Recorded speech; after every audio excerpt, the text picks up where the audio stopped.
Who is Alex Jones? Alex Jones is an extreme right-wing political talk show host who is known for having more than his fair share of controversial opinions. His bombastic personality has gotten him a lot of notoriety with the extreme right and the people who enjoy listening to controversial people. Shocked by it, so I'm up here bashing it because I don't like gay people. I don't like them putting chemicals in the water that turn the friggin' frogs gay. Do you understand that? Serious crap. Don't be fooled by his personality. This man is far from dumb. How do we know this? Well, he happens to have started and owns a few companies known as InfoWars and Free Speech Systems. Now, before this trial, we had no idea how much money he made from owning these companies, but after an economist came on the trial, we now have a pretty good idea, and let's just say it's a pretty generous amount. Now, I bring you here today not to talk about how much money Alex Jones makes, but to talk about him being sued. Right now, Alex is being sued by Neil Heslin and Scarlett Lewis, two parents of a murdered 6-year-old in an unfortunate shooting of the Sandy Hook Elementary School in Newtown, Connecticut in 2012. Why is he being sued? Good question. He's being sued for calling the mass shooting a hoax and a ploy so the government can tighten gun laws. This is where the defamation comes to play, according to the parents. Alex Jones says in a show in 2015 of his, Sandy Hook is synthetic, completely full of actors. In my view, it's manufactured. Defamation, for those who don't know, is the act of slandering the good reputation of someone. The important part is that this slandering has to be a lie. It can't be true. For example, I cook a lot for people. So when I ask them in front of other people if I'm the best chef they know, and they say, no, you're not, I can then sue them for defamation because it is simply not true. So I can sue them for hurting my reputation and a little bit of my feelings. The parents originally came out suing Alex for $150 million. That's a lot of money to be seeking, and I get it. I feel bad for them, as we all do, for them losing their child due to something that feels so preventable, right? Like if teachers had guns, or if there was a police body at every single school. But we're not here to talk solutions. We're here to talk about how these parents are seeking $150 million in compensation due to Alex Jones' lies about Sandy Hook and calling them actors on his show. Now, is it just me, or does $150 million sound like a little bit much for calling someone an actor who's going through a tremendously hard time? Like, you and me have never even seen $150 million in our life, let alone have these people.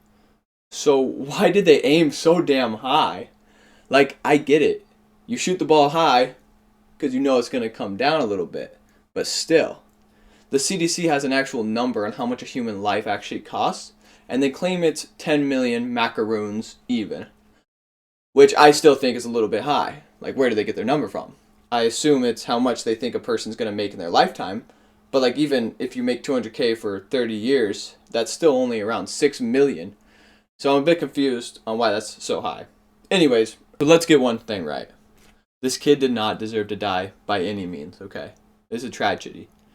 But the parents also shouldn't be coming out claiming Alex Jones caused $150 million in emotional damage. Because if that's possible, I'm going to have to sue the NCAA College Board for making me feel sad about how expensive college is. Now, I'm not here to defend Alex Jones. Here are some important numbers, okay? Just to be aware of. Texas caps at $750,000 for punitive damages, so the courts typically cap around there. Now it is flexible somewhat, depending case to case, so this could be good news for Alex Jones. We still have yet to see the final verdict on what he will actually pay, but it could go either way, right? The parents asked initially for $150 million. They settled on around $4.1 million for compensation, and now the courts are adding on additional punitive damages and stuff for Alex Jones. So he's now being ordered to pay around $49 million. It's still being discussed for punitive damages. Punitive damages is just the damage caused by the person's negligent behaviors. This comes into play because Alex was caught talking about the parents' address on his show in 2015. And although he didn't tell his viewership to go out there and harass these people, the parents claim that some did on Alex Jones' behalf, which I could definitely see happening with how big his viewership is. For that to happen, that's where the punitive damages are being added on currently. Everything was looking okay for Alex until he was caught committing perjury in court. Perjury is when you lie under oath and the lie is proven to be false with evidence. For Alex, he was caught having texts which he claimed didn't exist until his lawyer messed up and sent them to the plaintiff's attorneys. And, well, they were brought into the judge's eyes, and, well, it's clear that Alex is lying, right? Needless to say, this did not help his case or his wallet because Alex Jones was already found guilty at the start of this trial for defamation.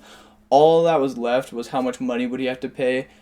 Alex knew this, so he quickly declared bankruptcy during this ongoing trial, and his first bankruptcy claim was denied. That's when an economist came on and basically explained that Alex Jones has a shell company which he has been funneling money into since this threat of the lawsuit ever came up. And for those who don't know, a shell company is essentially a fake company used by people with copious amounts of money to, let's say, hide their money, in simple terms. The economist figures Alex Jones has a net worth of anywhere from $135 million to $270 million. That's a pretty wide range for someone declaring bankruptcy. I don't blame him though. Before this case, I did think pulling the bankruptcy card would save you from having to pay a debt. Turns out that is not right, so I don't know how I am going to be paying for college. Now rip me. But back to Alex Jones. So she got the monologue, but not me. I got it. You're already under oath to tell the truth. You've already violated that oath twice today. It seems absurd to instruct you again that you must tell the truth while you testify, yet here I am. Do you understand what I have said? Yes. No, come on. You're not an intellectual. You're a fake and a fraud. I believe what I said was true.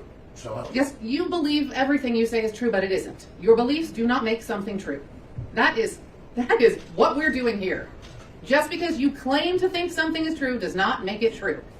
The judge holds Alex Jones to a standard of which isn't really fair considering his occupation. She says in the clip, he needs to not speak his truth, but the truth.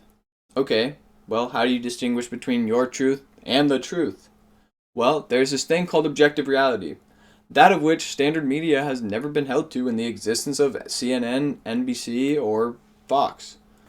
Seriously, of all the media getting sued, it's Alex Jones. I mean, it makes sense, sure, but there's no way Alex Jones has caused more damage with his fake stories than the people at CNN or NBC.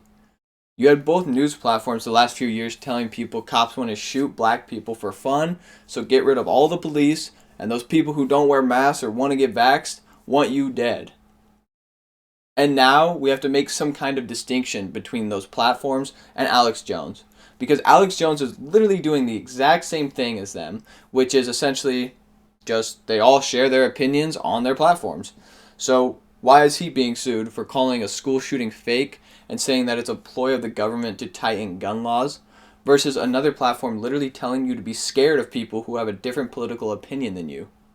Maybe there's some law stating that you can't sue someone over politics, which wouldn't surprise me since there's a lot of dumb laws in our law system, such as if you rear-end someone in most states, you are automatically at fault, so there's no trial allowed, which just sounds ludicrous.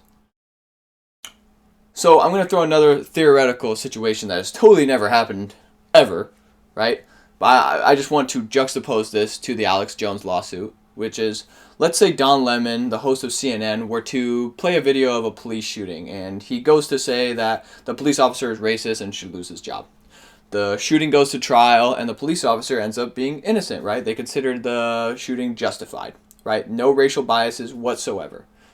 Don Lemon does not go and retract the statements that he made on his show, yet he doesn't get sued for ruining a good cop's reputation. So I wonder where that line has to be for a defamation case to get a trial. Because until the Amber Heard versus Johnny Depp trial, and then this trial, I've never seen a defamation case between people. I usually see it with huge corporations. So I'm hoping that we see with this case, a lot more news platforms are put on the chopping block. And so I think that's a really interesting concept, and so I hope other news platforms actually do start getting maybe more in trouble, right? Like, and the only way it's going to hurt them is if you attack their wallet. You know, they can lose a talk show host or put them behind the camera instead, and just make them a writer, right? That doesn't really bother them. What actually hurts is when you take millions of dollars, like they're trying to do to Alex Jones. So what do you think?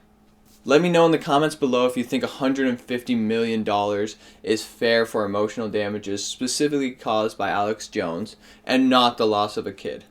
All the comments help the algorithm so more people can find the video. So thank you for commenting and thank you for watching. Ah! Ah! Ah!